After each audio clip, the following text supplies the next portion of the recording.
ইফতারের শরবতের জন্য দেশজুড়ে লেবুর চাহিদা বেড়েছে, আর চাহিদার সঙ্গে বেড়েছে লেবুর দামও। গাজীপুরের শ্রীপুরে রমজানকে কেন্দ্র করে বিভিন্ন বাজারে লেবুর দাম বেড়েছে কয়েক গুণ। গত কয়েকদিন আগেও হালি প্রতি কেনা হতো 20 থেকে 30 টাকায়, কিন্তু রমজানে লেবুর দাম হালি প্রতি 80 থেকে 120 টাকা পর্যন্ত বেড়েছে।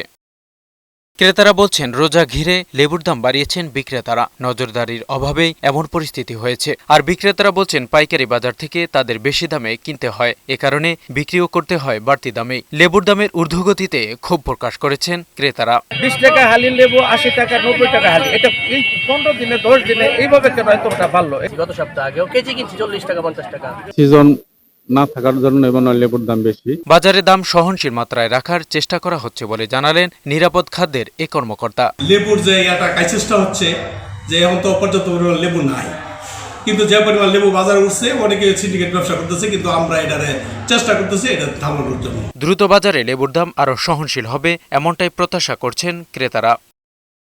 এমজে জুয়েল, বৈশাখী সংবাদ।